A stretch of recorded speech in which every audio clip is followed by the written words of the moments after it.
कल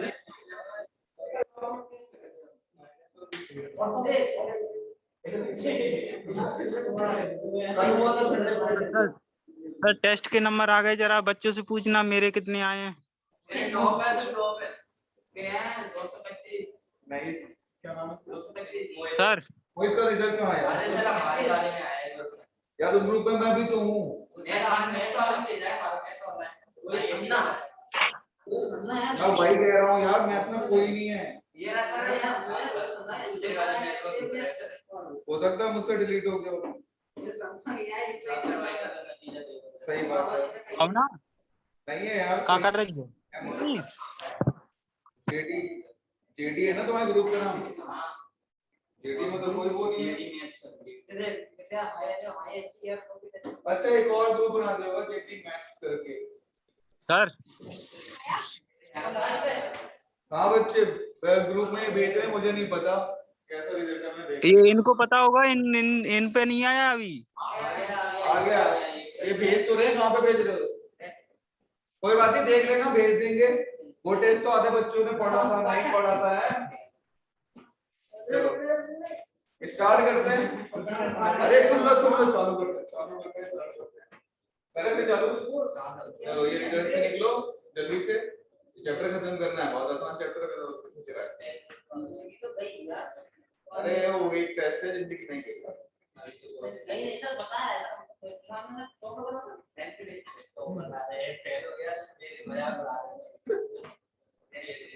अरे last time मैं क्या कर रहा था, कुछ एक्सेप्शन करा रहा था।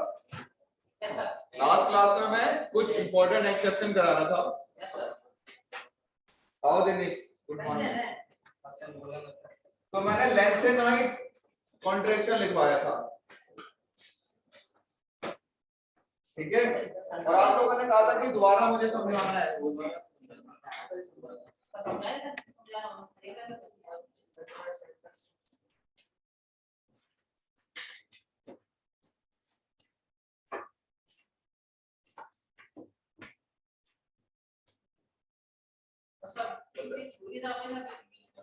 जो छूट गई वो करवा दो, इनर डिपेंडेंट वगैरह छूट गया वो सब आपके करवा दो। हाँ ठीक है, और डायगोनल रिलेशनशिप भी छूट गया, 2 सेकंड की बात है, थोड़ी मुझे कुछ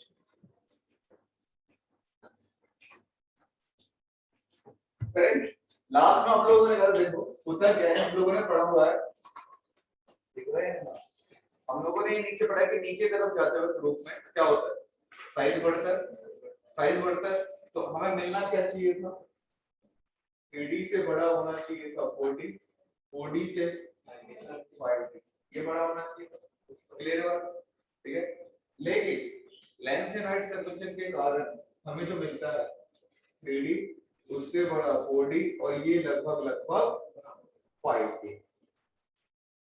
ये लगभग 5D के बराबर होना चाहिए। ठीक है, इसी इफेक्ट को हम बोल देते हैं लेंथ एंड हाइट कॉन्ट्रैक्शन। इसी इफेक्ट को क्या बोल देते हैं? Length and height contraction. कि भाई हमें ये मिलना चाहिए था जबकि मिला ये। ऐसा क्या होगा कि यहाँ पे z इकट्ठे बढ़ गया होगा तभी तो साइज कम हुआ है। ऐसा यहाँ पे क्या होगा, आपने देखा होगा 3D में नहीं होता, लेकिन 4D से और 5D में आ जाता है 4f के 14 इलेक्ट्रॉन अंदर भरे होंगे। ठीक है, तो आपको याद होगा कि सबसे परीक्षण प्रभाव किसका कम था? F का कम था, वो कुछ भी रोक ही नहीं रहा था नाभिक के आवेश को, सब आगे जाने दे रहा था, इसलिए जितना ये बड़ा हुआ मिलना चाहिए था उतना बड़ा हुआ मिला नहीं, तो यही है कॉन्ट्रैक्शन। ठीक है, दोबारा समझा देता हूँ, लेंथ एंड हाइट कॉन्ट्रैक्शन समझाना है दोबारा ना। असलियत में हम एक ग्रुप में बोलते हैं कि भाई नीचे की तरफ जाते हैं ये होना चाहिए था, 3D वाले बढ़ना चाहिए था, 4D वाले बढ़ना चाहिए था, फिर उससे ज्यादा 5D। कोई एग्जांपल दे सकता है किसी फैमिली मेंबर का? एग्जांपल स्कैंडियम, स्कैंडियम के नीचे इक्विडियम, वाईटी कुछ करके नहीं, भाई हां सर भाई आ रहा है भाई, ये ना ये भाई। ठीक है, फिर उसके बाद लेंथ, उसके बाद लेंथ ये मिल रहा है पहले ग्रुप में। ये कौन सा ग्रुप है? ग्रुप 1 अगर हम देखें तो 3D 4D 5D। सबसे पहला स्कैंडियम लिथियम लैंथेनम, फिर उसका टाइटेनियम, फिर जर्कोनियम, फिर हॉफनियम है। लास्ट में जाके ये सब बीच में भरेगा, कोई इशू नहीं है। लास्ट में फिर कॉपर ले लेते हैं। H G. हाँ बच्चे, जहाँ पे कल कुछ नहीं पिछली सर, क्लास कुछ में नहीं। छोड़ा था वहीं से चालू करवा रहा हूँ। पिछली क्लास में आप लोगों ने बोला था कि सर यहीं से चालू कराना है, मैंने एक एक्सेप्शन लिखवाया था लेंथेनाइट कॉन्ट्रैक्शन करके, ठीक है, वहीं से चालू कर रहा हूँ मैं। कॉपर जिंक, कोडी में क्या आता है कॉपर के नीचे Ag और Au, और यहाँ पे कैडमियम और सारा, ठीक है। इसके हिसाब से ये साइज नीचे की तरफ बढ़ता हुआ मिलना चाहिए था, साइज ऐसे हमें मुझे बढ़ता हुआ मिलना चाहिए था, और इसके लिए भी क्या मिलना चाहिए था, ये मिलना चाहिए, ठीक है। लेकिन ये चीज नहीं मिलती मुझे। क्या मिल रहा है इसकी जगह? इसकी जगह मिल रहा है जो कि टाइटेनियम से बड़ा है हमारा जर्कोनियम और बराबर बराबर है हॉफनियम के।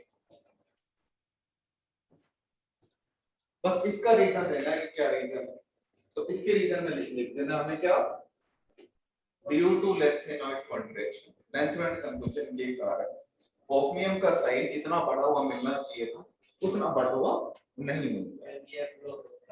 क्यों? इसका कारण क्या है? क्योंकि हॉफनियम के बीच में हम लोग 14F के इलेक्ट्रॉन भर देते हैं। देखो यहाँ पे 14, यहाँ पे लैंथेनम के बाद F लोग आ जाता है कि नहीं आ जाता? यहाँ पे 14 इस हॉफनियम के बीच में 14 आ गए। उसकी क्या है? बेकार परीक्षण प्रभाव है, पुअर शील्डिंग इफेक्ट, लिखवाया भी हुआ था सब, ठीक है। क्या पुअर शील्डिंग इफेक्ट या बेकार परीक्षण प्रभाव के कारण जितना इसे जेल इफेक्टिव को रोकना चाहिए था रोक नहीं पाता, आगे तक जाने देता आवेश। अब आगे तक आवेश जा गए तो भाई न्यूक्लियस आपका स्ट्रांग हो गया, वो बाहरी वाले इलेक्ट्रॉन को खींच लेगा। यहाँ पे बाहरी वाले कौन हो गया? डी होंगे, अब तो भर चुका है, डी हो बाहरी वाले को अंदर खींच लेता है। साइज हम उम्मीद कर रहे थे कि इसका साइज कितना मिलना चाहिए, लगभग लगभग इतना मिलता। यही लेंथेनॉइड संकुचन। देखो जरा जल्दी से, लेंथेनॉइड कॉन्ट्रैक्शन, लेंथेनॉइड कॉन्ट्रैक्शन, हाँ हेडिंग डालो लेंथेनॉइड कॉन्ट्रैक्शन, और हिंदी में लेंथेनॉइड संकुचन। उसी में पढ़ रहे हैं एक्सेप्शन वाले, साइज वाले एक्सेप्शन में, बहुत जल्दी से करो।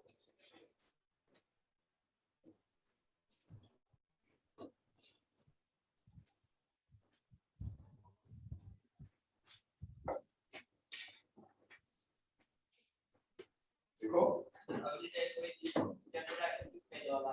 ठीक पहले वो होगा, बस अब लिखना तो चालू करो।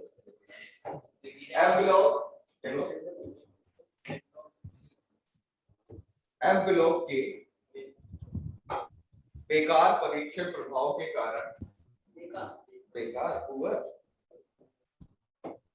परीक्षण लिख दूं, परीक्षण नहीं है, परीक्षण है वो, ठीक है। प्रभाव के कारण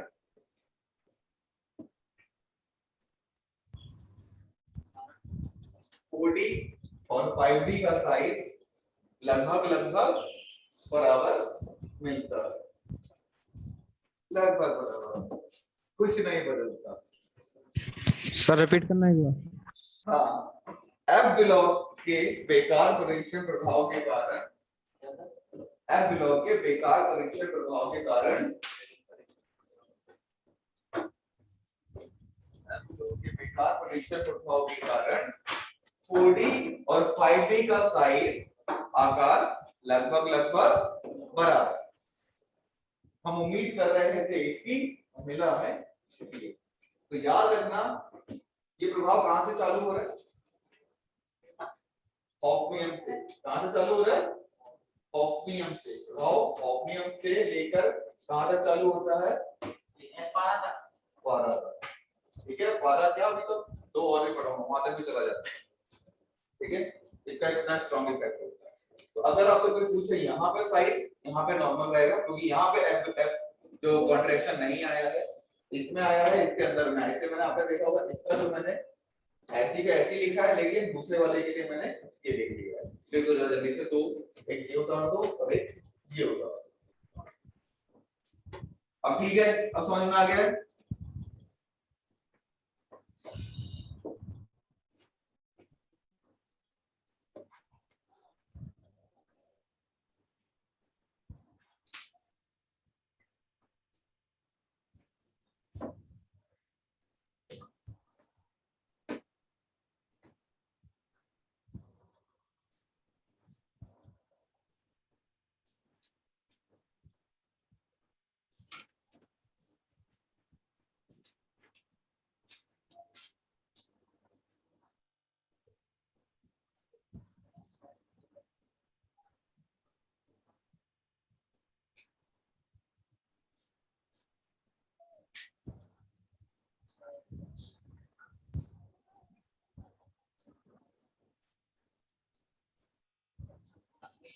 देखो लिखते हो, ये लास्ट पॉइंट लिखना है आपको। डी ब्लॉक की सीरीज याद है कहां से स्टार्ट होती है? स्कैंडियम से जिंक तक जाती है। तो डी में मैं जो भी आपको जनरल ट्रेंड दिखाता हूं, लेफ्ट टू राइट, वो सब एस और डी वालों के लिए होता है। डी अपना ही अलग लेके चलता है, डी में कोई रेगुलर चीज नहीं फॉलो होती है। तो डी में क्या, देखो साइज की बात कर रहा हूं, स्कैंडियम से एस आयरन तक जा रहे हैं, तो साइज क्या होता है? बढ़ रहा है। ठीक है, आयरन से फिर निकल तक गए, साइज लगभग लगभग समान है। ठीक है, निकल क्यों, आप ये कर लो कोबाल्ट का क्या, यही नोट करो। हाँ यही नोट करना है, और एक पिछली क्लास में नोट करवा चुका हूँ, बच्चों को दोबारा समझा रहा हूँ। अगर आपको पिछली क्लास में लैंथेनॉइड कॉन्ट्रैक्शन समझ में आ गया हो, लैंथेनॉइड सब कुछ, तो फिर कोई दिक्कत नहीं। ठीक है, फिर निकल से जिंक तक साइज क्या हो जाता है? बढ़ जाता है। निकल से जिंक तक, निकल, कॉपर और जिंक, इनका साइज आपको बड़ा होगा। तो पहले ग्राफ में बढ़ा, फिर समान रहा, फिर बढ़ा। ठीक है, इसका रीजन हमें क्या देना है? Electron electron repulsion. क्या देना है इसका रीजन? Electron electron repulsion. लिखो जरा जल्दी से, पहले इंग्लिश में लिखो इलेक्ट्रॉन इलेक्ट्रॉन रिपल्शन। रीजन जहां पे मैंने लिखा रीजन, उसके नीचे लिखो due two electron electron repulsion, और फिर हिंदी में आप लिख सकते हो इलेक्ट्रॉनिक प्रतिकर्षण के कारण। तो अरे हिंदी में लिखो, इलेक्ट्रॉनिक प्रतिकर्षण के कारण जिंक का साइज बढ़ जाता है। क्यों? क्योंकि जिंक में डी पूरा भर जाता है, D10 भरते हैं ना हम लोग जिंक में, तो इलेक्ट्रॉनिक प्रतिकर्षण तो लगेगा ही, रिपल्शन। जिंक का साइज बढ़ जाता है।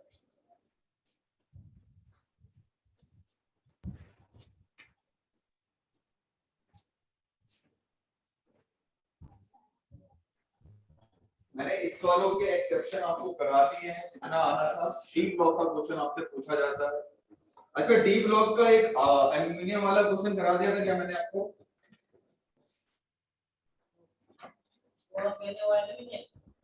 हाँ, इसी में ही पॉइंट जो मैंने करा दिया था कि भाई नीचे की तरफ हम सोचते हैं कि साइज बढ़ता है, नीचे की तरफ साइज बढ़ता है तो बोरॉन का साइज, फिर एल्यूमिनियम का साइज, फिर गैलियम का साइज, ये होना चाहिए था, लेकिन हमें मिलता ये नहीं है। क्या मिलता?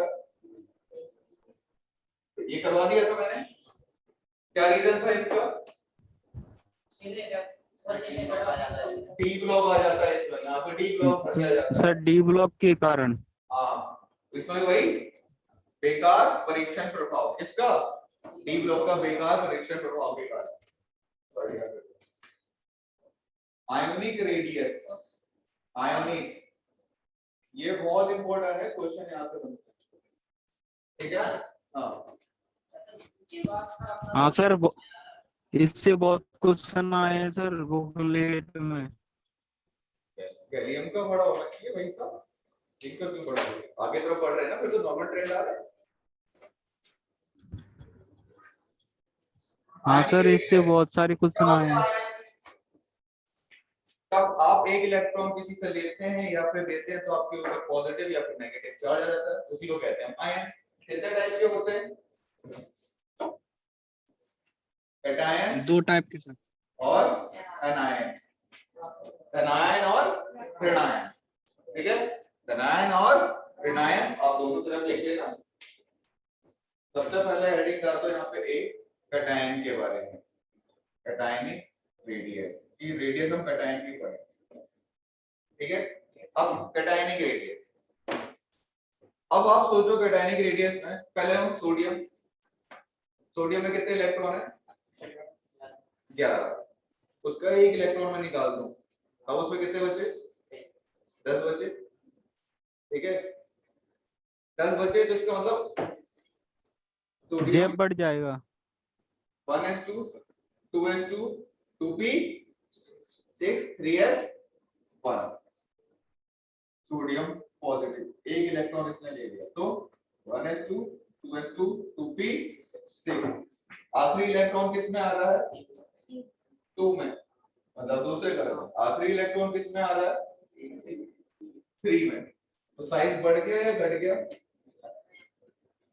ढंग से देखो, साइज बढ़ गया या घट गया, सर घट गया घट गया सर घट गया जेब बढ़ गया। करने हो तो साइज घट गया।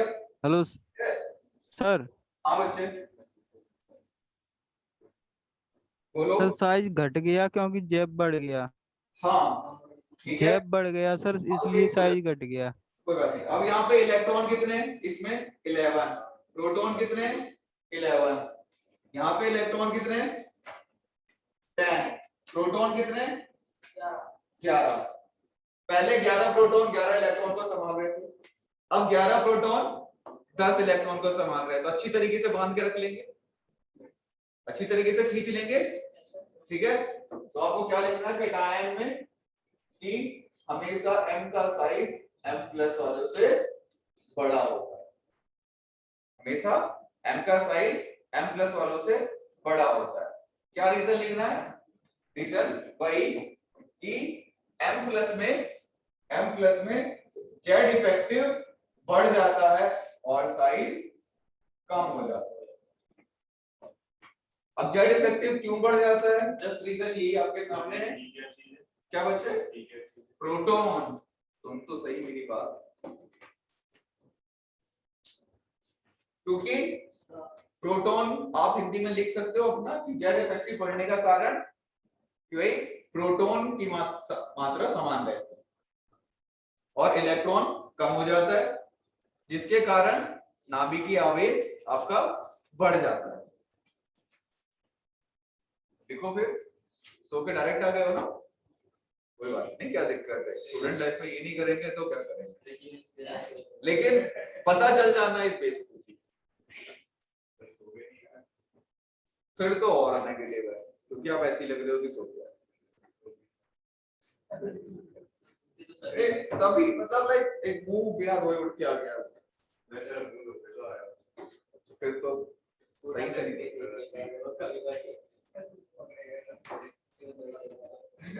ठीक है। तो सारे स्टूडेंट का काम नहीं है, इंजीनियरिंग कॉलेज में जाओगे तो बहुत सा नहा के जाओगे, सुबह सुबह क्लास में लेट हो गए ऐसे ही चल दोगे मुंह धो के, ठीक है। तो पता लग जाना इस, फिर आपको चोरी है ना, चोरी अच्छी से करो ताकि पकड़ी जाए। तो यहाँ पे रीजन क्या लिखोगे, प्रोटॉन की मात्रा समान रहती है जबकि इलेक्ट्रॉन की मात्रा कम हो जाती है, जिसके कारण आपका नाभिकीय आवेश बढ़ जाता है, इसके कारण आपका नाभिकीय आवेश बढ़ जाता है। सिंपल लिखो, इजी लिखो ना, कमेंट नहीं पता, वो कह रहा है कि जेस क्या होता है, जेस क्या होता है आप बताओ। अच्छा जेस आपको नहीं पता, सॉरी हिंदी इंग्लिश हो रहा है, प्रभावी ना प्रभावी नाभिकीय आवेश, इतने दिन से जेफ लिख रहा हूं यार, मुझे बोल देते प्लीज। सर वो बोलता रहता है कुछ समझने की, कुछ नया टॉपिक होगा सब बाद में बताएंगे सर। नहीं यार, जब मैंने प्रभावी नाभिकीय आवेश लिखवाया था तो ब्रैकेट में जेफ डलवाया, देखो जरा वहां पे मुझे बोल दिया करो यार, समझ में नहीं आ रहा है, इंग्लिश सीखने नहीं आए हो, केमिस्ट्री सीखने आए हो, ठीक है? हाँ सर लिखवाया है। नहीं मैंने तो लिखवाया, मुझे पता है?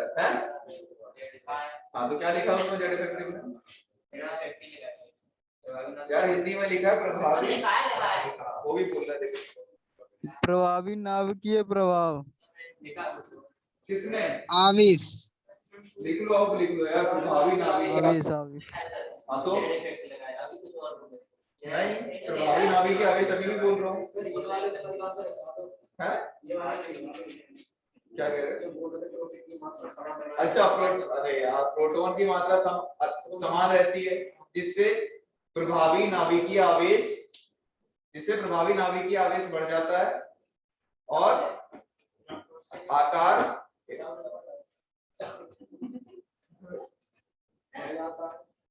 इससे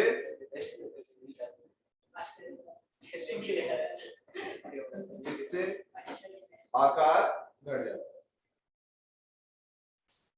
अब इधर देखो, जितना पॉजिटिव चार्ज आपका बढ़ेगा उतना साइज कम होगा, ठीक है? यही लाइन लिखो, बिल्कुल डिक्टो यही लाइन लिखो, यही बिल्कुल लाइन, जितना पॉजिटिव चार्ज बढ़ेगा उतना साइज घटेगा। एग्जांपल कि भाई Mn मैग्नीज 1 प्लस, फिर उससे छोटा होगा Mn2 प्लस, उससे छोटा होगा Mn3 प्लस, उससे छोटा होगा Mn4 प्लस, फिर उससे छोटा Mn5 प्लस, ठीक है? Decreasing size.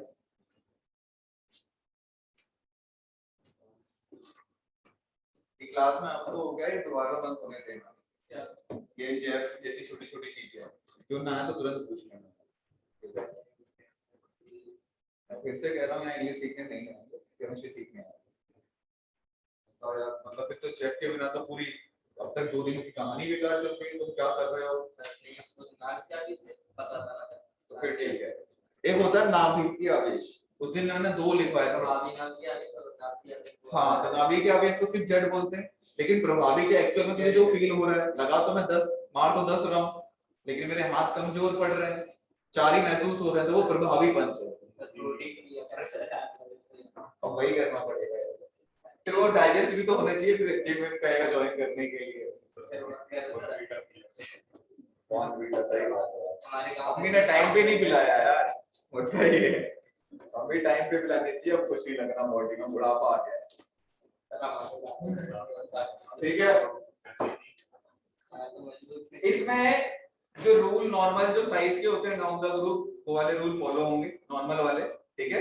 बस ये है कि आपस में होगा। तो अब लिख लो अनायनिक रेडियस, ऋणायन। अब ऋणायन में क्या होने वाला है? ऋणायन में क्या होने वाला है कि x कोई भी है वो एक इलेक्ट्रॉन लेके क्या बनाए, x नेगेटिव, तो किसका साइज बड़ा होना चाहिए? किसका साइज बड़ा होना चाहिए? आप एक इलेक्ट्रॉन एक्स्ट्रा ले रहे हो, जैसे आपने एक इलेक्ट्रॉन एक्स्ट्रा ले लिया तो आपके अंदर प्रतिकर्षण बल आएगा कि नहीं आएगा? एक दूसरे के अंदर रिपल्शन करोगे, लड़ोगे मरोगे, है ना? चाहे 2 बंदे और बिठा दो, 4 कमेंट और बढ़ जाएंगे, सही बात है? तो बस फिर तो किसका साइज बड़ा होगा?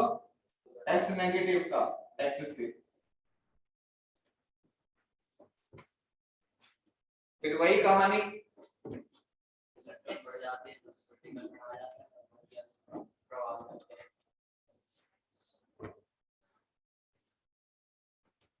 देखो यही पे ऋणायन में दोबारा बोल रहा हूं, ऋणायन में इलेक्ट्रॉन की संख्या बढ़ जाती है, किंतु नाभिकीय आवेश, जेफ नहीं, नाभिकीय आवेश बोला है मैंने, यानी कि सिंपल जेड, किंतु नाभिकीय आवेश का परिणाम समान होता है, वही नंबर ऑफ प्रोटॉन तो सेम है ना, जिसके कारण क्या होगा? अब लिख सकते हो कि प्रभावी नाभिकीय आवेश घट जाता है, इसलिए उस दिन अलग अलग करके लिखवाया था और बोर्ड के इस पोर्शन में लिखवाया था, यहाँ पे न्यूक्लियर चार्ज लिखवाया था और यहाँ पे प्रभावी न्यूक्लियर चार्ज लिखवाया था। ध्यान नहीं देते, रिवीजन नहीं करते यार। क्या बच्चे? किंतु प्रभावी नाभिकीय चार्ज। अच्छा शुरू से बोलूं क्या? देखो ऋणायन में इलेक्ट्रॉन की संख्या बढ़ जाती है, ठीक है, लेकिन प्रोटॉन बराबर है, मतलब प्रोटॉन तो सेम ही है ना, तो प्रोटॉन सेम को हम क्या लिखेंगे कि नाभिकीय समान, और नाभिकीय आवेश समान रहता है, जिसके कारण प्रभावी नाभिकीय आवेश बढ़ जाता है। उसमें तो कुछ है नहीं, सॉरी घट जाता है।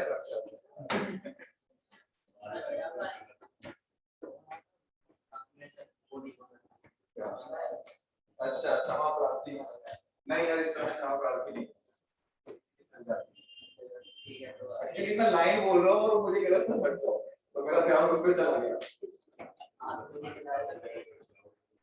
ठीक है, अगर एग्जांपल जैसे मैं दूं कि किसका साइज बड़ा मिलेगा, ऑक्सीजन 2 नेगेटिव और ऑक्सीजन नेगेटिव में, और ऑक्सीजन में, और ऑक्सीजन पॉजिटिव में साइज किसका ज्यादा मिलेगा?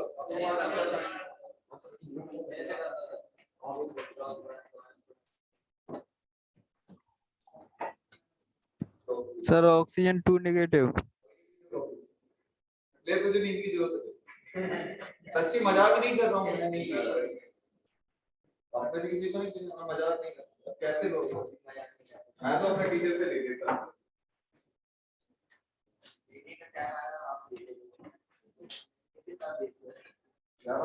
आज मेरा बेटे का मन नहीं है, अब इसमें से साइज किसका बड़ा होगा? इसका, फिर और ठीक है, ये ऑर्डर।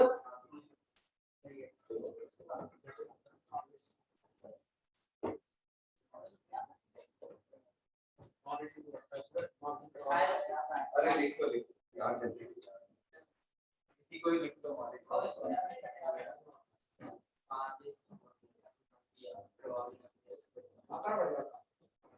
रीजन देने की जरूरत है इसमें। देखो जरा, आइसो इलेक्ट्रॉनिक स्पीसीज, जल्दी से बोलो एडिट। अब हिंदी में क्या बोलेंगे? सम इलेक्ट्रॉनिक। हिंदी में आइसो इलेक्ट्रॉनिक, आइसो मतलब सेम होता है, इलेक्ट्रॉनिक हिंदी में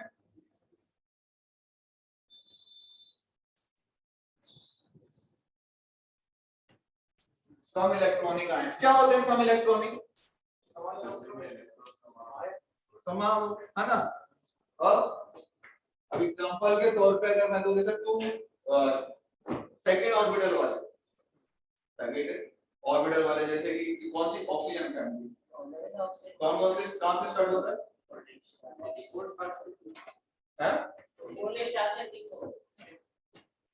चलो बोरोन से स्टार्ट कर लेते हैं। बोरोन के बाद carbon, nitrogen, oxygen, chlorine, neon. Neon में कितने इलेक्ट्रॉन है? क्लोरीन -1, ठीक है, ऑक्सीजन -2, नाइट्रोजन -3, -4, -5 मत करो, ज्यादा हो जाएगा फिर वो चेंज करना पड़ जाएगा। चलो यहाँ पे लिख लो सोडियम प्लस और मैग्नीशियम +2। अब साइज का ऑर्डर बताओ, सारे के सारे सम इलेक्ट्रॉनिक है। कितने इलेक्ट्रॉन है इसमें? कितने इलेक्ट्रॉन है? 10।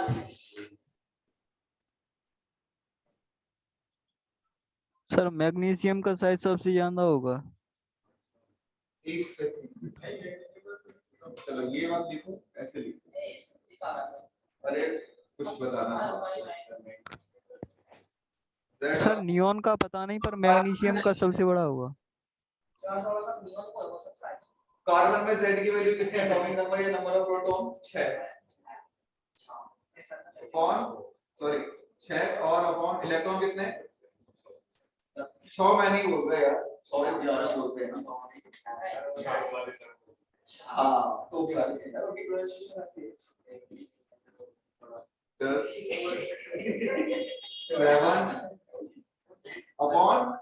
7/10 फिर अरे बोल दो यार यहाँ पे कितना लिखना है यहाँ पे, क्या लिख रहा हूँ ये Z/E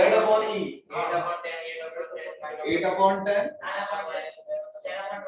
10/10 11/10 12/10 एल्यूमिनियम 3+ 13/10। अब आप यहाँ पे देख रहे हो कि इलेक्ट्रॉन समान है, 10-10 इलेक्ट्रॉन है, लेकिन इलेक्ट्रॉन को संभालने के लिए प्रोटॉन बढ़ते जा रहे हैं।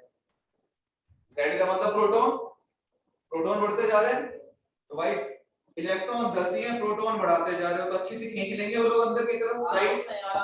तो बस फिर साइज, साइज क्या होगा यहाँ पे, डिग्रीज होगा, साइज डिग्रीज होगा। तो सबसे छोटा साइज किसका है, एल्यूमिनियम का। अगर इन दोनों में किया जाए तो एल्यूमिनियम का। कोई बात नहीं, एटलीस्ट आवाज तो आई सही चीज में। सर हाँ बच्चे, सर बट नियॉन का साइज कैसा होगा? नियॉन का साइज सबसे बड़ा होगा क्योंकि हम उससे वैन डेर वाल्स रेडियस ले रहे हैं। तो आप यहाँ पे नियॉन बेसिकली हटा सकते हो, इसका रेशो कर सकते हो, ठीक है। नियॉन का तो हम लोग क्या इस्तेमाल कर रहे हैं, उसकी वैन डेर वाल्स रेडियस, तो वो तो बड़ी निकलेगी। तो आप इसे देख लो, तो सम इलेक्ट्रॉनिक में हमेशा हमें क्या करना है, प्रोटॉन की मात्रा देखनी है, प्रोटॉन किसमें ज्यादा, उसका साइज सबसे छोटा कर दो, ठीक है, साइज डिग्रीज। और नॉर्मल में जब पॉजिटिव चार्ज बड़ा हो उसका साइज सबसे छोटा होगा, ऐसी नेगेटिव चार्ज में जितना नेगेटिव चार्ज होगा उतना साइज बढ़ेगा घटेगा, बढ़ेगा। आयनिक चार्ज खत्म, फिर एक्सेप्शन इसमें है कुछ है? एक्सेप्शन करा चुके हैं आपको इसमें से। अगर मैं इन तीन यहाँ पे पोर्शन लिया जाए इन तीनों में, तो साइज इसका ज्यादा निकलेगा।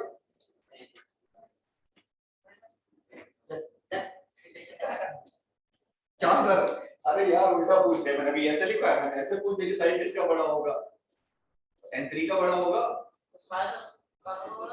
क्वेश्चन में मैंने N3 दिया है, कार्बन दिया ही नहीं।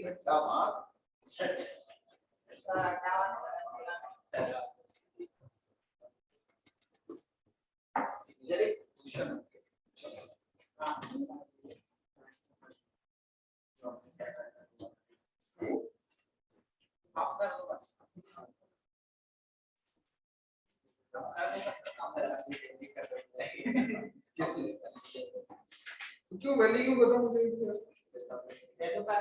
पहले पढ़ा लिया तभी तो करवा रहे हैं, पढ़ा रहे थे तभी तो करवा रहे हैं।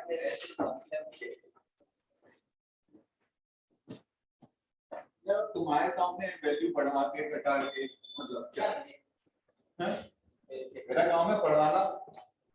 अगर आपको क्वेश्चन हो जाता है तो फिर ये मेरे लिए वैल्यू घटेगी है, मेरे लिए बढ़ेगी बात है ना। सर आपको बताएंगे जरा आप हटा लो जितना इम्पोर्टेंट कर लो इसे जल्दी से, ठीक है। क्वेश्चन ऐसा है, हाँ क्वेश्चन है या और इम्पोर्टेंट भी है, दो क्वेश्चन है आपके लिए। क्वेश्चन भी क्या स्टेटमेंट की तरह लिख लो, इसे बस एनसीईआरटी में उन्होंने दिया हुआ है, रट्टा सा मारना है बस। अगर आप एनसीईआरटी पढ़ोगे तो आपको पता चल जाएगा। लिथियम प्लस एल्यूमिनियम, मैग्नीशियम, अरे ये साइज है, लिथियम का साइज बड़ा होता है, मैग्नीशियम और है यार क्वेश्चन तक पढ़ ले यार। इसका 90 एंगस्ट्रॉम होता है, इसका 86 एंगस्ट्रॉम होता है, A0 और 68 एंगस्ट्रॉम यूनिट होती है नापने की, साइज लिखा कहते हैं। बस इसे लिख लो, क्वेश्चन नहीं है, इसे लिख लो, क्वेश्चन में आप हां इसे आप इंपॉर्टेंट है, एनसीईआरटी में दिया हुआ है। एंगस्ट्रॉम एक ऊपर लगा दो, 10 का -10 मीटर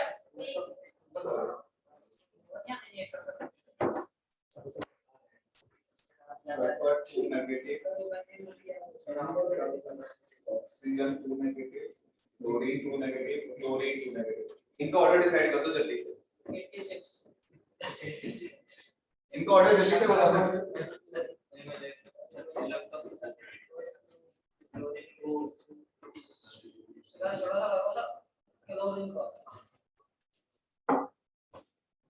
इनको ऑर्डर बता दो जल्दी से।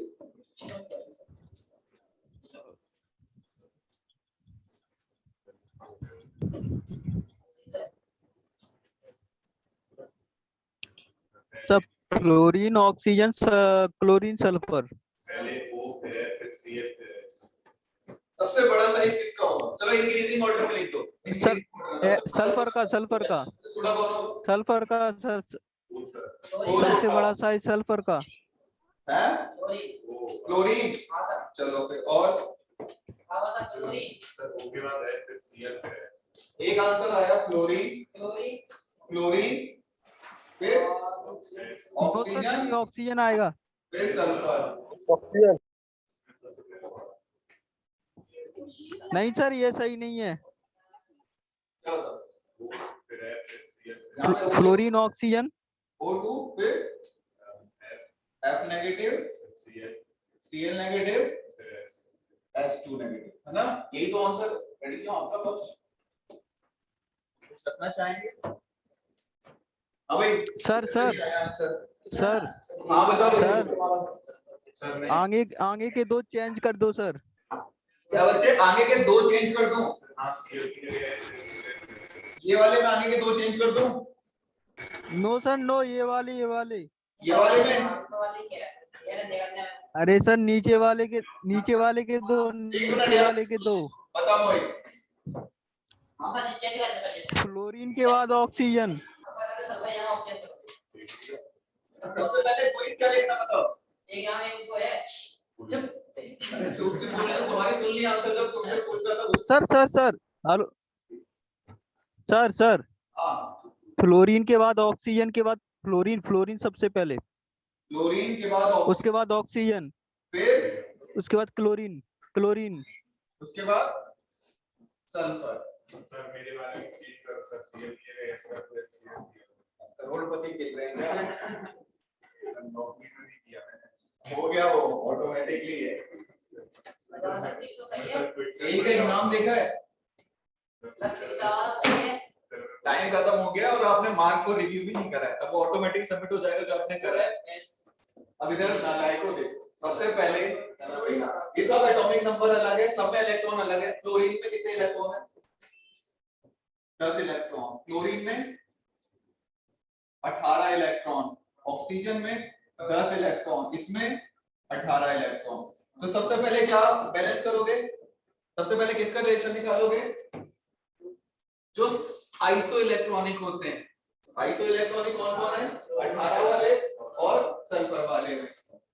18 वाले में और सल्फर वाले में। क्लोरीन नेगेटिव और सल्फर वाले में कौन ज्यादा बड़ा होगा? क्लोरीन या सल्फर? कैसी बात है? सल्फर 2 माइनस है। सर उसका साइड पहले से ही छोटा था Cl का। अरे लेकिन अब देखना, 2 इलेक्ट्रॉन, एक इलेक्ट्रॉन बढ़ने से साइज डबल पे आ जाता है। एक इलेक्ट्रॉन बढ़ने से साइज डबल पे आ जाता है, ठीक है? हाँ ये बात पता नहीं थी, सॉरी मेरी गलती से मैं बता रहा हूँ। इस मामले में मैं क्षमा प्रार्थी हूँ कि एक इलेक्ट्रॉन बढ़ने से इलेक्ट्रॉन रिपल्शन इतना तेज हो जाता है कि वो साइज लगभग डबल हो जाता है। ओके, तो सल्फर किसका हम लोग करें? क्लोरीन से बड़ा है सल्फर। सम इलेक्ट्रॉनिक में तो आज बीच के चार्ज भी देख लिया करो भाई, चार्ज देखो 2 नेगेटिव है, कितना बड़ा। दूसरे वाले में ऑक्सीजन और फ्लोरीन, ऑक्सीजन से छोटा, ठीक है? क्लोरीन से छोटा ऑक्सीजन। तो हमें पता है कि ऊपर से नीचे तक जाते वक्त में साइज घटता है बढ़ता है? बढ़ता है, ठीक है? तो सबसे छोटा कौन होगा? क्लोरीन, फिर ऑक्सीजन, फिर क्लोरीन,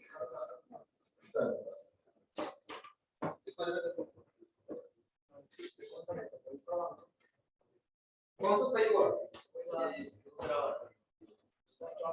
कोई तो सही होगा। वेक्टर भी गलत है, कोई सा गलत है क्या? मेरा बस शुरू में वो मैं चेक करने की बोल रहा था फिर भी गलत हो जाता है। फिर तो सही था दूसरे नंबर का है मेरा। अब ये मेरे को तो समझाना है, किसी को समझाना है? अगर नहीं वो- सर। मैं दोबारा समझा देता हूँ थोड़ा। ऐसी कंडीशन में जब आपको अलग अलग दे, पहले आप खुद दिमाग में लगाओ, मैं आपको क्वेश्चन दे रहा हूँ O2 नेगेटिव और F नेगेटिव का कौन बड़ा होगा? O2 नेगेटिव, ये बात पता है? O2 negative. इसमें किसी को कोई कंफ्यूजन नहीं है, ठीक है? और अगर मैं दूं आपको इसी में ही ऑक्सीजन O2 नेगेटिव और सल्फर 2 नेगेटिव, कौन किसका साइज बड़ा होगा? नीचे की तरफ जाता है सल्फर साइज 2 बढ़ता है। नेगेटिव का। खाली आयनिक रेडियस हो चाहे कोई सी भी हो, ट्रेंड वही फॉलो होगा, ठीक है? लेफ्ट टू राइट साइज घटता है, नीचे की तरफ जाता है तो साइज बढ़ता है। क्लियर? अब इसी में ही देखो, अब सल्फर 2 नेगेटिव और क्लोरीन कौन बड़ा होगा? सल्फर 2 हमें मिल रहा है नेगेटिव। लेफ्ट साइड में, क्लोरीन राइट साइड में, तो सल्फर का साइज बड़ा होता है, मतलब लेफ्ट टू राइट क्या होता है? साइज घटता है,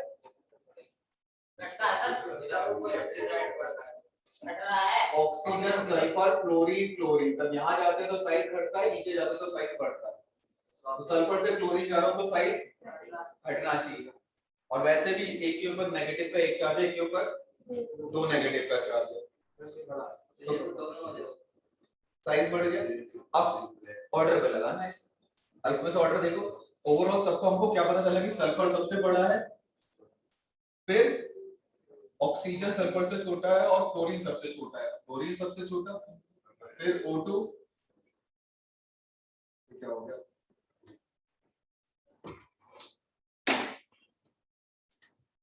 O2 फिर क्लोरीन। अब ठीक है कि नहीं? अलग अलग कर दिया है, अब देख लो एक बार तो ढंग से पहले।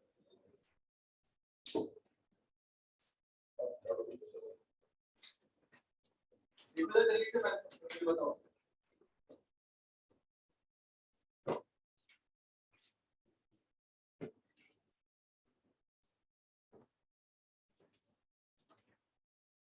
अच्छा chlorine negative, bromine negative, fluorine negative, इसमें किसका साइज बड़ा होगा? Iodine negative.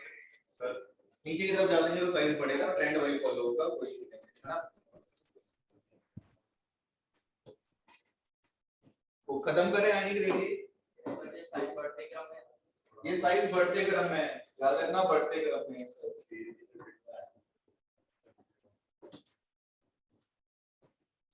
एक और इंपॉर्टेंट बात लिख लो, चलो ठीक है। सबसे ये बताओ सबसे छोटा आयन कौन सा होता है? हाइड्रोजन। वैसे हाइड्रोजन यस, अगर रियल में देखा जाए, अगर सही से निकाल पाए तो मे बी हीलियम मिल जाए सबसे छोटा। हाइड्रोजन के बाद हीलियम आता है, वो तो हम गलत निकाल रहे हैं, वैन डर वाल निकाल रहे हैं उसकी रेडियस, वरना तो छोटा मिल सकता है, ठीक है? हाइड्रोजन कहते हैं। सबसे बड़ा सीजियम, सबसे बड़ा सीजियम।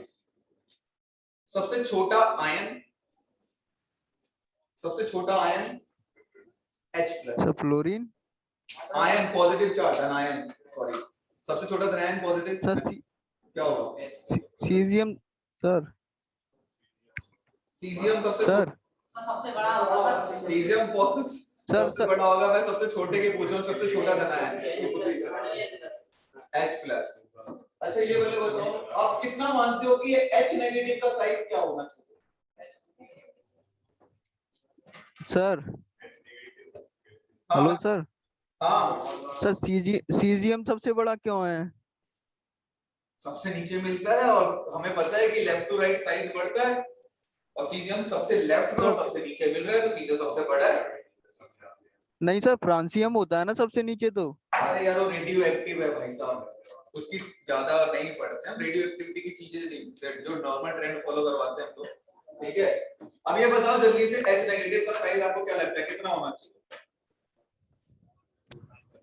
बड़ा होना चाहिए। बड़ा हुआ था से।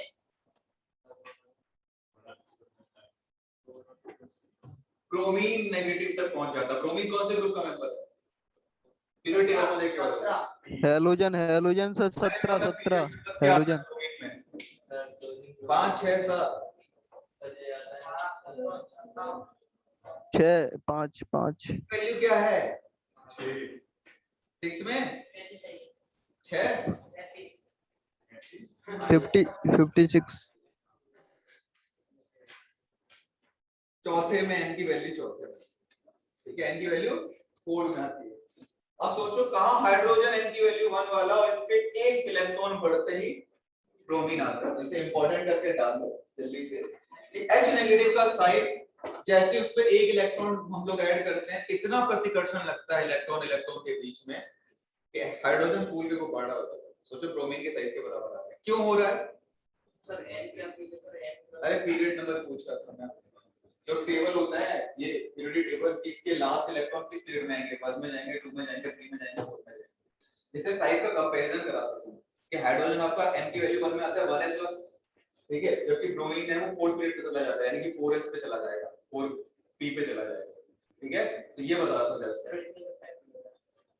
भी बता रहा हूं, देखिए कंफर्म करते हैं। हां ब्रोमीन है ना हमारे पास 1 2 3 4 पे तो है, हां इतना ही डाल दे कहां देख रहे हैं? तो इसे इंपॉर्टेंटली कर लेना, याद रखना, अगर आपसे कोई कंपैरिजन करवा दे कि क्लोरीन फ्लोरीन ब्रोमीन और यहाँ पे हाइड्रोजन नेगेटिव दे दे तो याद रखना क्लोरीन कार्बन सबसे बड़ा होता है ये H negative, almost bromine negative के बराबर आ रहा है, इसे इंपॉर्टेंटली याद रखना, यहीं पे क्वेश्चन आपका बन जाता है। चलो नेक्स्ट टॉपिक डालो, क्या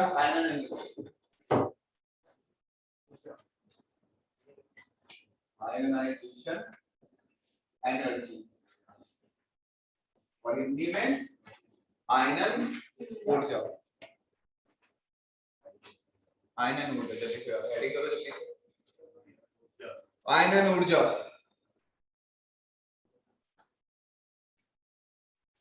आयनन ऊर्जा क्या होती है? आयनन ऊर्जा एक लेके आपको हाथ में पता है ये जानते हैं सबसे पहले किसी एक एटम को पूरी दुनिया से अलग करो, आइसोलेट करो, एक एटम, ठीक है, एक एटम को दुनिया से अलग करो, उसे गैस में कन्वर्ट करो, गैस में कन्वर्ट करने का उसमें एक इलेक्ट्रॉन निकालने के उसकी बाहरी कक्षा निकालोगे, ये तो पता है ना,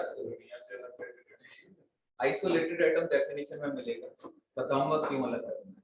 सबसे दुनिया से अलग मतलब अलग रख के एक्सपेरिमेंट करना, सबसे अलग रखा उसमें से एक इलेक्ट्रॉन निकालना है, उस एक इलेक्ट्रॉन निकालने के लिए ऊर्जा हमें देनी पड़ेगी, ऊर्जा निकलेगी,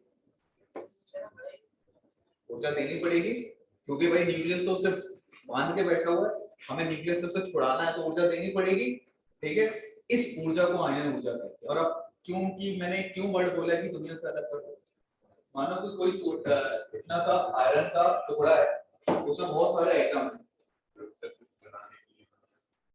ठीक है, बहुत सारे एटम है, अगर मैं इसमें से एक इलेक्ट्रॉन निकालूंगा तो कुछ ना कुछ इसके इलेक्ट्रॉन या इसके न्यूक्लियस कुछ ना कुछ तो इंटरफेयर करेगी, तो वो क्या उस जो आपके एक्सपेरिमेंट की वैल्यू आएगी वो ट्रू वैल्यू होगी?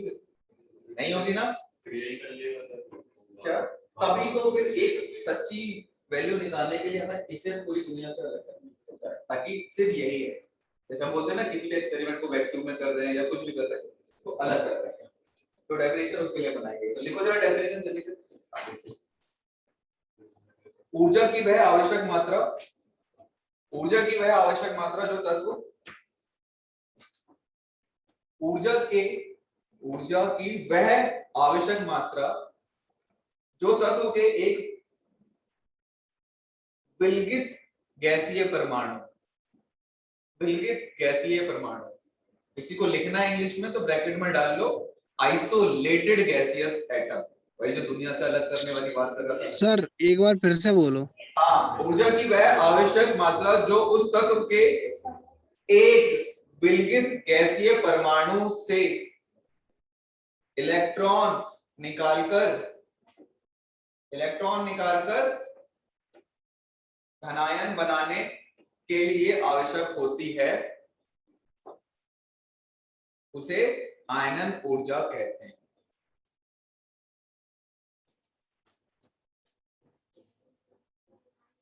एक इलेक्ट्रॉन निकालकर धनायन बनाने के लिए आवश्यक होती है, उसे हम आयनन ऊर्जा कहते हैं।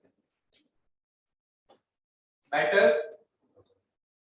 गैसियस देखो अलग कर रहा है, एक एटम लिया है, इसमें से हम लोग जब मैं एक इलेक्ट्रॉन निकालूंगा तो एक पॉजिटिव चार्ज आ जाएगा और इलेक्ट्रॉन बाहर, और प्लस हमें एनर्जी देनी पड़ेगी यहाँ पे, इसे जितनी एनर्जी देनी पड़ेगी उसे कहते हैं हम लोग आईवी।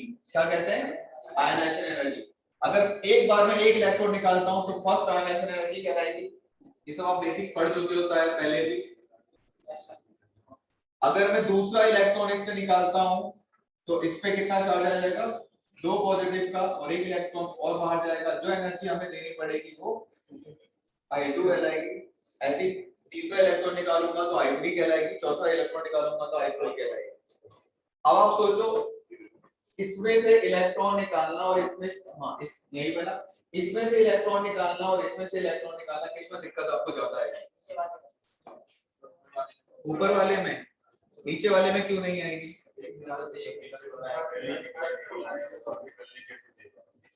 इस पे क्या चार्ज है? पॉजिटिव चार्ज इलेक्ट्रॉन को बांध कर रखेगा और अच्छी तरीके से, तो ऊर्जा आपको लगभग डबल देनी पड़ जाएगी। तो आयनाइजेशन एनर्जी 1 से ज्यादा होती है आयनाइजेशन एनर्जी 2, और उससे ज्यादा होती है आयनाइजेशन एनर्जी 3। क्या पहले जितनी पड़ेगी, मैं नहीं कह रहा पहले कम है या ज्यादा, मैं उस पर लाइन नहीं कर रहा हूं, चाहे कम हो चाहे कुछ भी हो, लेकिन दूसरी वाली उससे ज्यादा होगा, ठीक है, तीसरी वाली उससे भी ज्यादा होगा।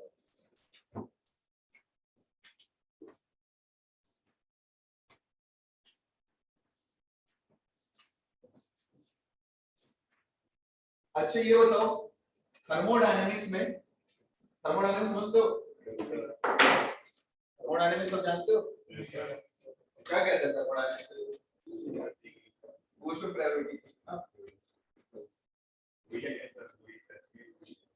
हाँ वही है, ऊष्मगतिकी, ऊष्मप्रवैगिकी कुछ भी बोल देते हो। थर्मोडायनेमिक्स में क्या होता है? थर्मोडायनेमिक्स में हम लोग एनर्जी से डील करते हैं, यहाँ पे एनर्जी से डील करते हैं। तो थर्मोडायनेमिक के हिसाब से जब एनर्जी किसी सिस्टम से हम पढ़ेंगे, तब हम लोग थर्मोडायनेमिक्स में एनर्जी तब निकल रही होती है बाहर की तरफ, तो उसे क्या बोलते हैं उस प्रोसेस को? ऊष्माक्षेपी, ठीक है। और जब एनर्जी हमें देनी पड़ती है तो ऊष्माक्षेपी। ये बात सबको पता है, किसी को कोई डाउट तो नहीं है मनीष? ठीक है ना? थर्मोडायनेमिक प्रोसेस में याद रखना है, दोनों वर्ड अलग अलग करवा दो। थर्मोडायनेमिक में इसलिए हम लोग वर्ड यूज करते हैं क्या? Ionisation enthalpy. थर्मोडायनेमिक्स में एनर्जी का वर्ड यूज करके हम क्या यूज करते हैं? एंथैल्पी। हिंदी में भी एंथैल्पी लिखते हैं, इंग्लिश में भी एंथैल्पी लिखते हैं। तो वही लिख लो जल्दी से, पहले ये एक्सोथर्मिक प्रोसेस। क्या होता है एक्सोथर्मिक प्रोसेस? एक्सो मतलब बाहर, यानी कि ऊष्मक्षेपी, ठीक है। और एंडो मतलब एंडोथर्मिक प्रोसेस मतलब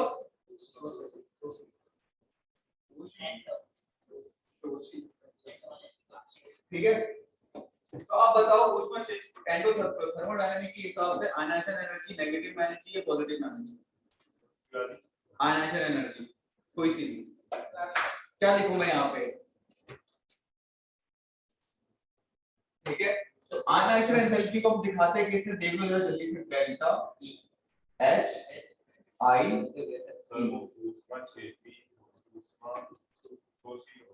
ठीक है। तो ऊष्मा शोषी होगी, ऊष्मा शोषी के लिए डेल्टा एच क्या होता है? अच्छा यहाँ पे लिखा है, यहाँ पे लिख देता हूँ। ऊष्मा शोषी के लिए डेल्टा एच आपका क्या होगा बताओ जल्दी से? 0 से बड़ा होगा, पॉजिटिव में होगा। और इसके लिए क्या होता है? डेल्टा एच आपका 0 से कम होता है। मान्य उसकी सेम है ना, चाहे नेगेटिव कर लो चाहे। ये बात समझ में आ गई? ठीक है। इंपॉर्टेंट ये लाइन ही लिखवा रहा हूं मैं आपको, जो आपकी आयनाइजेशन एनर्जी है, आयनाइजेशन एनर्जी, ये जो एक्सपेरिमेंट है, ये जो डेफिनेशन है, कब दी जाती है ionisation energy? Given at 0 kelvin. किस में दी जाती है? ये टेम्परेचर हमेशा 0 केल्विन में दी जाती है। ये लाइन आपको बुक में नहीं मिलेगी। आयनाइजेशन एनर्जी गिवन है 0 केल्विन। फिर आप कहोगे सर अच्छा खासा आयनाइजेशन एनर्जी चल रहा था तो आपने आयनाइजेशन एंथैल्पी वर्ड पूरा दिया है ना। तो जो आयनाइजेशन एनर्जी है बच्चे हमेशा 0 केल्विन में दी जाती है। लेकिन जो आप एक्सपेरिमेंट कर रहे हो, लैब में कर रहे हो, कभी भी कहीं किसी भी टेंपरेचर में कर सकते हो, तो उसके लिए वर्ड यूज करा है आयनाइजेशन एंथैल्पी। कभी भी किसी भी टेंपरेचर में करने के लिए हमें एंथैल्पी वर्ड यूज करा है। और यहाँ पे लिख सकते हो आयनाइजेशन एंथैल्पी कहाँ दी जाती है,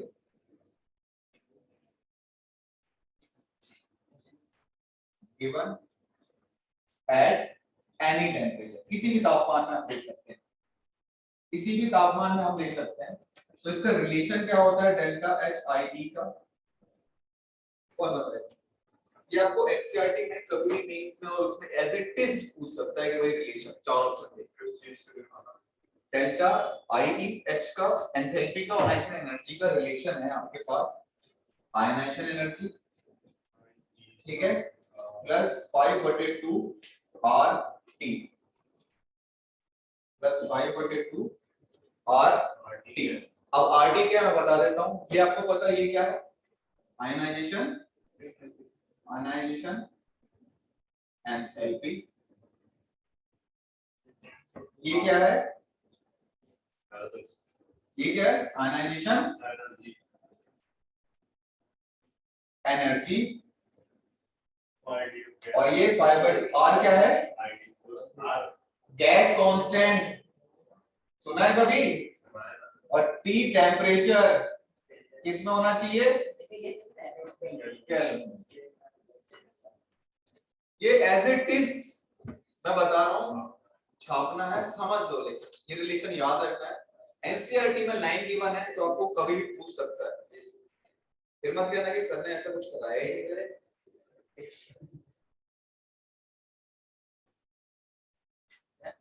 हाँ तो पूछ लो।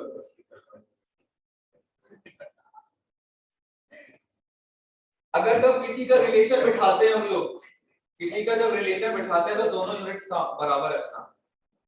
ये एक एटम के लिए निकाला था हमने, गैस कांस्टेंट का मतलब क्या होगा, सीआरटी 5/2 आरटी। आयनाइजेशन एनर्जी हमेशा एक एटम के लिए निकालते हैं और आयनाइजेशन एंथैल्पी वर्ड यूज करेंगे हम लोग तो किसके लिए निकालते हैं, एक मोल के लिए निकालते हैं हमेशा, ठीक है।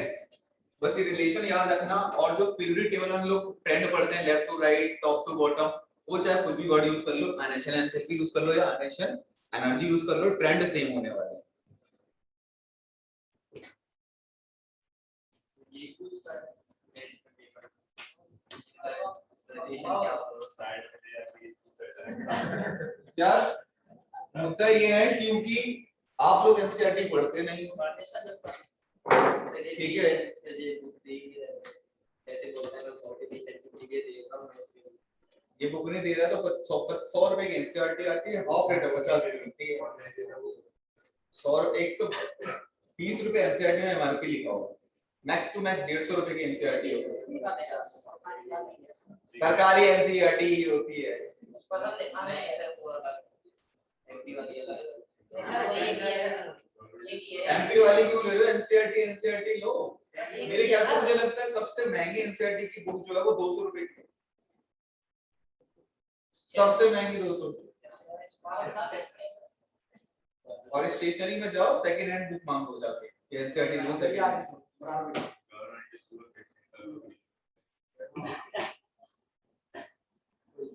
संडे को क्या खाया था सेकंड हाफ में लंच में, मतलब मैस में दोपहर में खाना देता है, शाम के टाइम में क्या खाया? वैसे अगर नहीं खाता तो जैसे मैंने बाहर खाया था, क्योंकि मैंने पता है और क्या करेंगे, मैं से शाम को खाना देता नहीं, सबवे वगैरह खा लिया मैंने जाके। तो मेरा मुद्दा ये है कि इतने पैसे हम लोग खर्च कर देते हैं कि एनसीईआरटी की बुक आ सके। एनसीईआरटी की बुक इतनी भारी नहीं है, तुम्हारे पास रखी है, मैं बाकियों का बता रहा हूँ। और जिससे अगर दिक्कत हो रही हो तो मैं स्पॉन्सर कर दूंगा एनसीईआरटी के पैसे, कोई दिक्कत नहीं। और I am serious with that. तो फिर मैं खरीद के लाऊंगा, इससे बेटर है कि मैं तुम खरीद के लाओ, मैं तुम्हें पैसे दूंगी, आप पैसे ले लो, फिर खरीदने चले जाओ। बुक कहाँ है यार? बेवकूफ बंदा है। मैं स्टेशनरी में जाऊंगा फिर बुक लूंगा। अरे आपका रखी हुई है, बोलो मेरे पास नहीं रखी है यहाँ पे, मेरे पास सब घर में रखी है, मेरे पास कमरे में जगह नहीं है, तो वरना तो बुक तो मेरे पास होगी नहीं रखने की। क्या चल रहा है? क्या चल रहा है? कोचिंग चल रहा है या क्या चल रहा है? Factors affecting ionisation energy. आपको डिसाइड करने का तरीका बता रहा हूं सर, आप इसको पैसे दोगे तो आप वीडियो बना दे, सोशल मीडिया कोई बात नहीं, जो इसका काम है यार, एज अ टीचर मैं बस बता दूं, अगर आपका स्ट्रेटजी अफेक्टिंग आयनाइजेशन एनर्जी को क्या क्या कारण प्रभाव करते हैं, ठीक है? डी में लिखवा दें फैक्टर अफेक्टिंग ये लाइन, ठीक है? सबसे पहला साइज, सबसे पहला साइज। साइज में क्या दिक्कत आ गई भाई साहब? दिमाग में रखो कि इलेक्ट्रॉन कहां से निकाल रहे हैं? संयोजकी कक्ष, ठीक है? साइज बढ़ेगा तो साइज सपोज करो कम हुआ तो हम लोग वो न्यूक्लियस के पास आ जाएगा, हम उसे नहीं निकाल पाएंगे इलेक्ट्रॉन को। अगर साइज बड़ा होगा तो न्यूक्लियस से दूर होगा, इलेक्ट्रॉन निकालना आसान होगा। Size increase, ionisation energy increase या डिक्रीज? इंक्रीज या डिक्रीज? हाँ बताओ महेश्वरी, जल्दी बताओ। इंक्रीज, साइज इंक्रीज तो ionisation energy increase. Ionisation energy होती क्या? हमें घर से देनी पड़ रही है जितनी ऊर्जा इलेक्ट्रॉन को निकालने के लिए। अब तब साइज बढ़ गया है तो मैं आसानी से इलेक्ट्रॉन निकाल सकता हूँ ना, वो तो न्यूक्लियस से दूर हो गया, तो डिक्रीज हो गया भाई साहब, तुझे घर से एनर्जी कम देनी पड़ेगी निकालने के लिए। हाँ बताओ, कम देनी पड़ेगी ज्यादा देनी पड़ेगी, बात चल रही है। देनी तो जब बढ़ आ गया आयनाइजेशन एनर्जी तो इलेक्ट्रॉन देनी ही पड़ेगी, एनर्जी देनी पड़ेगी। कम देनी है ज्यादा देनी है, नहीं देखना है।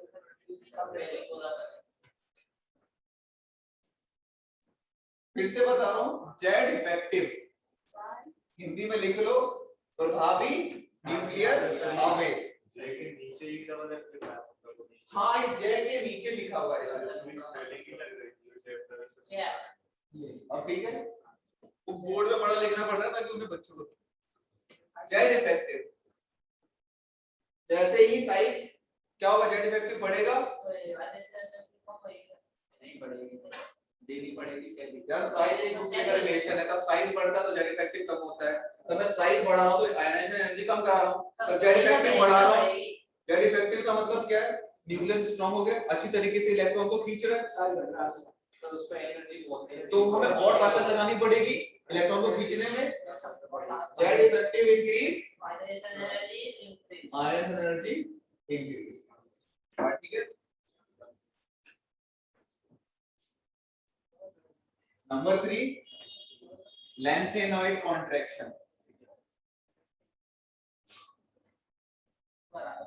हिंदी में लिख लो प्लीज, आप हिंदी में लिख लो, पता चले कल को उठाओ। लैंथेनॉइड संकुचन। अरे इधर देखना, उधर कुछ नहीं है, तब तो वहीं पे हम यहाँ पढ़ा रहे हैं अभी यार।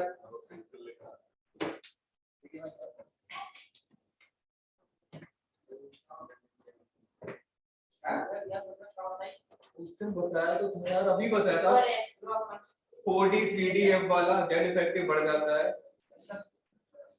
ठीक है? इसमें क्या करना है? जेड इफेक्टिव बढ़ गया तो आपको एनर्जी ज्यादा लगानी पड़ेगी यार। हाँ तो इसे भी बहुत केवल तो बस मेरा तो काम बताना है।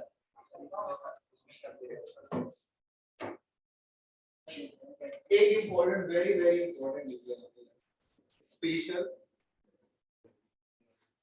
इलेक्ट्रॉनिक, सब लिखवाऊंगा यार, इलेक्ट्रॉनिक कॉन्फ़िगरेशन। मेरा काम है आपको दोनों में बताना। लिखो इलेक्ट्रॉनिक विन्यास, स्पेशल इलेक्ट्रॉनिक विन्यास, स्पेशल इलेक्ट्रॉनिक विन्यास। पहले हिंदी में लिखो, आपके सारे के तीनों फैक्टर हिंदी में लिखो नीचे आपकी कॉपी। तो कोई दिक्कत नहीं है ना, बाद में ऑब्जेक्शन नहीं उतना अच्छी। सर आपने जेफ नहीं लिखवाया था, अरे वो है बगल वाला, पेपर उसने पलट के देखे तब भी नहीं मिला उसे, अभी तक नहीं मिला है।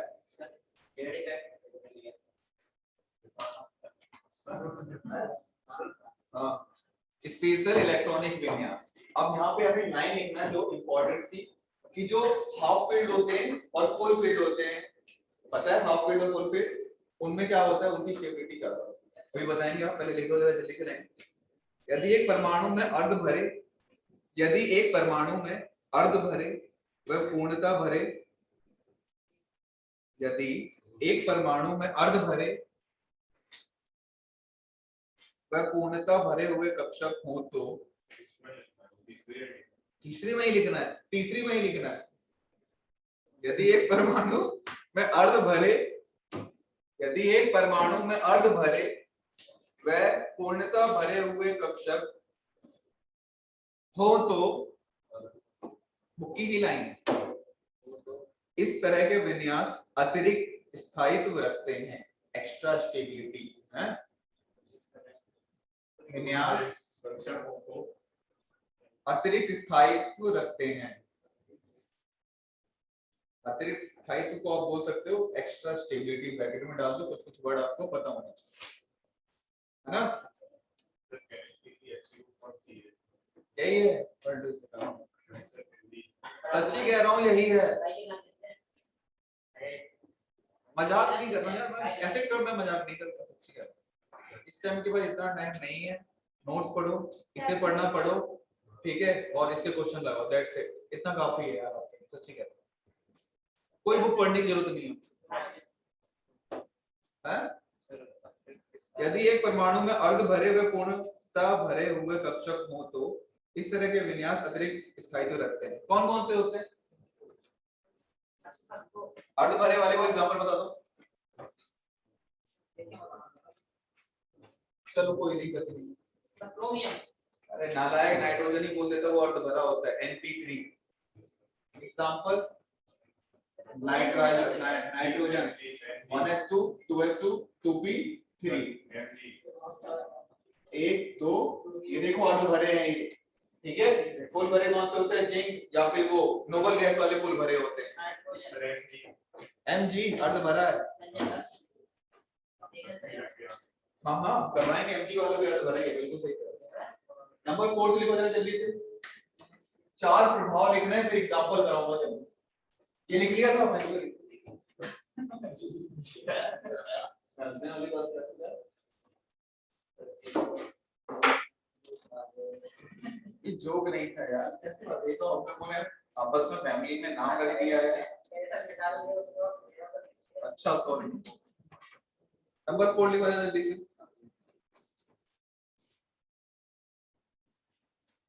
इंग्लिश में पेनिट्रेशन इफेक्ट, पेनिट्रेशन इफेक्ट, ठीक है।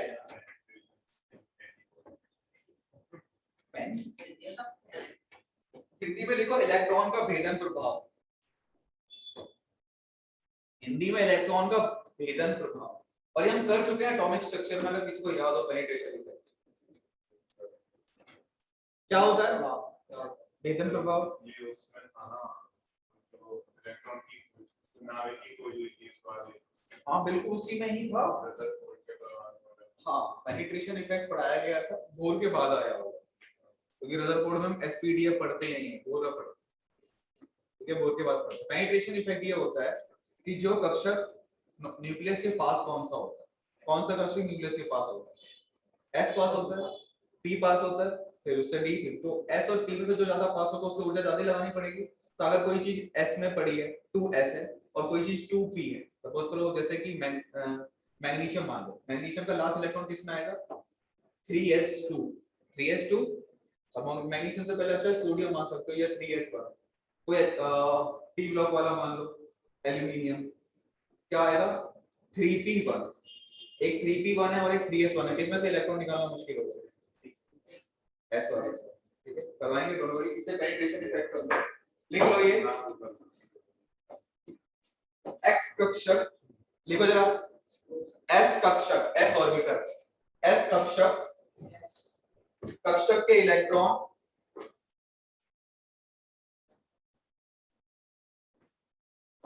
नाभिक के अधिक निकट होते हैं। हाँ? क्या कह रहा है?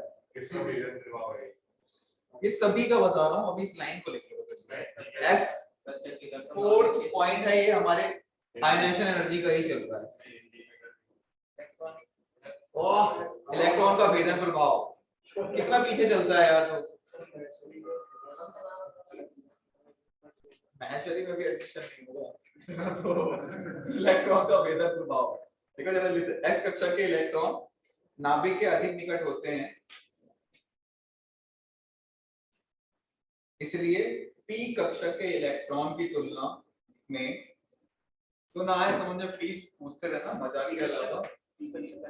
पी कक्षा के इलेक्ट्रॉन की तुलना में अधिक प्रबलता से आकर्षित होते हैं, ठीक है। इस प्रकार के डी, तो पेनिट्रेशन इफेक्ट कौन सा किसका जाता है? एस वालों का जाता है, फिर पी, फिर डी, फिर एफ। सर पी ब्लॉक का क्या होता है? पेनिट्रेशन। बच्चे सिंपल सा वर्ड से दिमाग में ये रख लो, पेनिट्रेशन इफेक्ट का मतलब होता है कि आपका इलेक्ट्रॉन न्यूक्लियस के कितना करीब है। तो किस वाले का इलेक्ट्रॉन न्यूक्लियस के करीब होता है? एस वाले का, फिर उसके बाद पी वाले का, फिर डी वाले का। तो अब हेडिंग डाल दो जल्दी से, ट्रेंड्स। क्या डालना है हमें? Trends in ionisation energy. Main है एस एंड पी ब्लॉक के लिए, डी हम लोग काउंट नहीं कर रहे। तो ट्रेंड क्या होता है? Ionisation energy left to right क्या होती है? Left to right Z effective क्या होता है? बढ़ता है, तो आयनाइजेशन एनर्जी बढ़ेगी। मेटल, लेफ्ट में हमें मेटल मिलते हैं, राइट में नॉन मेटल मिलते हैं, ये बात सबको पता है। किसमें से इलेक्ट्रॉन निकालना मुश्किल है? नॉन मेटल से, इसलिए यहाँ पे आयनाइजेशन एनर्जी बढ़ रही है। नीचे की तरफ जा रहे हैं तो साइज क्या हो रहा है? बढ़ रहा है, जिससे आयनाइजेशन एनर्जी घट रही है। ओके, साइज बढ़ रहा है, आयनाइजेशन एनर्जी। अरे ट्रेंड करके अलग दिखाया, वो इफेक्टर से क्या क्या इफेक्ट डालते हैं,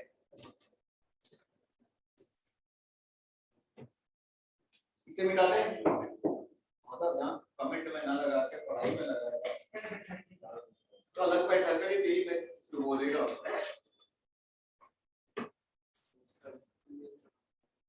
इसे मिटाएं।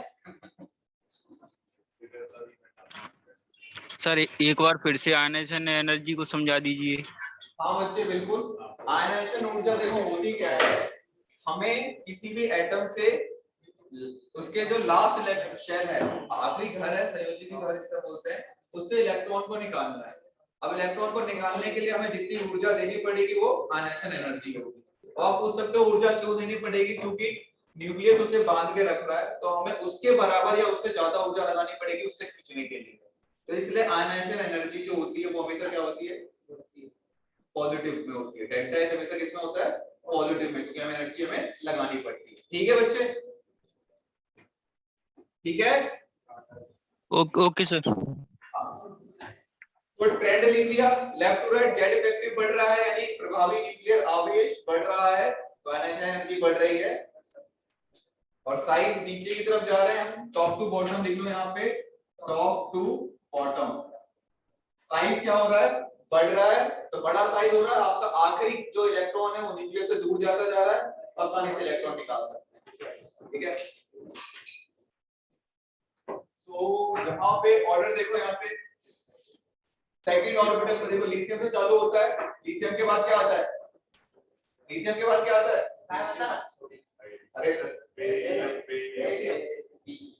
Boron, carbon, nitrogen, oxygen, chlorine, neon. किसका सबसे ज्यादा होना चाहिए? किसका सबसे ज्यादा होना चाहिए आयनाइजेशन एनर्जी?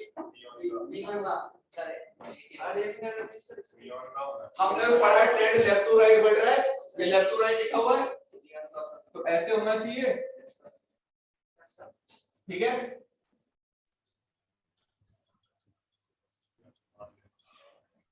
अब नियॉन का साइज तो सबसे ज्यादा होता है, तो आयनाइजेशन एनर्जी कौन सी? अपवाद नहीं है, अपवाद में लिखवा रहा हूं मैं। अपवाद कब होता है जब उसे हम समझा ना पाए, यहाँ हम समझा चुके हैं। एक्सेप्शन 1 डालो और कल यहीं से चालू करेंगे। देखो जल्दी से, पहले इसको समझा देता हूँ। अच्छा इसको हाँ इसे तो कंप्लीट करवाएंगे। 60 में तो हो अरे जाएगा। पहले लिखो अपवाद, लिख लिया? हाँ वो लिखना पहले अपवाद। पहले अपवाद लिखना और समझ लो यहाँ पे पहले इम्पोर्टेंटली कि जो आंसर हमें मिला है असलियत में, जो आंसर मिला है आयनेशन एनर्जी का, वो मिला है ये, फिर बेरिलियम, फिर कार्बन, फिर ऑक्सीजन, फिर नाइट्रोजन, फिर फ्लोरीन, फिर नियॉन। तो ये जो चेंज आया है ये क्यों आया है? बिल्कुल अभी देख सकते हैं ऑक्सीजन में क्या होता है 2s2 2p4, इसमें क्या होता है 2s2 2p3। कुछ एक लाइन लिखवाई थी अर्ध और पूर्ण वाली, ये पूर्ण है, सॉरी पूर्ण नहीं मतलब ये अर्ध है हमारा, इससे ये ज्यादा स्टेबिलिटी है। तो यहाँ पे रीजन क्या लिखना है इसके लिए? अर्ध और पूर्ण वाला रीजन लिख लेना खुद से, हो जाएगा। इतना विश्वास कर सकता हूँ? क्यों इतना समझ में लिख लोगे? क्योंकि यहाँ पे लिखना है आपको ऑक्सीजन में अर्ध इलेक्ट्रॉनिक विन्यास होता है जिसके कारण वो एक्स्ट्रा स्टेबिलिटी रखता है, ठीक है, अधिक स्थायित्व रखता है। अब यहाँ पे क्या सीन है बेरिलियम और बोरोन में? बोरोन देखो 2s2 2p1, 2s2 आखिरी इलेक्ट्रॉन लिख रहा हूं सिर्फ। अब यहां पे जो आपको लिखना है वो लिखना है पेनिट्रेशन इफेक्ट। एक s में इलेक्ट्रॉन और एक p में इलेक्ट्रॉन है, किसमें से इलेक्ट्रॉन निकालना मुश्किल है? s में से। अभी बताया है कि s की इलेक्ट्रॉन भेदन क्षमता ज्यादा होती है p से, penetration effect.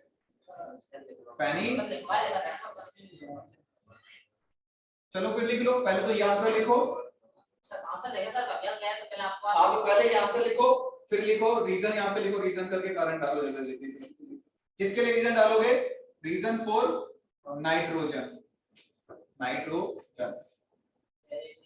Reason for nitrogen and oxygen पहला पॉइंट, और दूसरा पॉइंट है रीजन फॉर बेरिलियम और बोरोन का। दो रीजन लिखवाऊंगा आपको, कल नहीं अभी। पहला रीजन क्या है आपका? नाइट्रोजन अर्ध इलेक्ट्रॉनिक विन्यास होता है इसमें, इलेक्ट्रॉनिक कॉन्फ़िगरेशन लिख लेना, मैंने लिख दिया है, ठीक है। नाइट्रोजन में अर्ध इलेक्ट्रॉनिक विन्यास होता है जिसके कारण उसके पास अतिरिक्त स्थायित्व होता है, जिसके कारण अतिरिक्त स्थायित्व होता है, और अतिरिक्त स्थायित्व हो गया तो आपको ऊर्जा और ज्यादा लगानी पड़ जाएगी, ठीक है। तो आयनेशन एनर्जी आई इंक्रीजिंग ऑर्डर में है, इसमें है तो आपको ज्यादा ऊर्जा लगानी पड़ेगी। रीजन नंबर 2 में आ जाओ, रीजन नंबर 2 में आ जाओ जल्दी से। पहला वाला नहीं लिख पाया? अरे नहीं, लिख लो प्लीज लिख लो। कहां तक लिख लिया लाइन? क्लास खत्म हो रही है, मुझे एंड करना है, ठीक है। सेकंड लिख लो, s बिलोंग x कक्षक की, s कक्षक की। दिनेश लिखो जरा सेकंड करेंगे। s कक्षक की इलेक्ट्रॉन भेदन क्षमता ज्यादा होती है p से।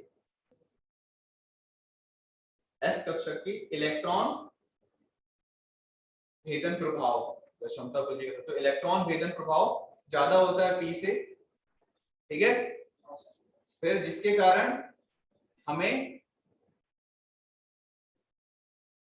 ज्यादा ऊर्जा देनी पड़ती है p के मुकाबले। एग्जैक्टली यही लाइन लिख लो, जिसके कारण हमें ज्यादा ऊर्जा देना पड़ती है p के मुकाबले।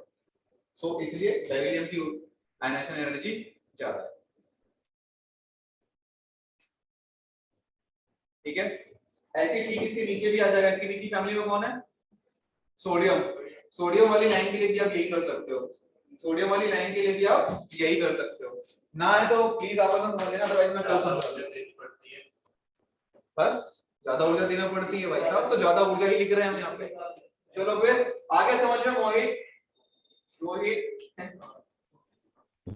हाँ सर चलो फिर ठीक है, नहीं आया तो बाकी कल बता देंगे।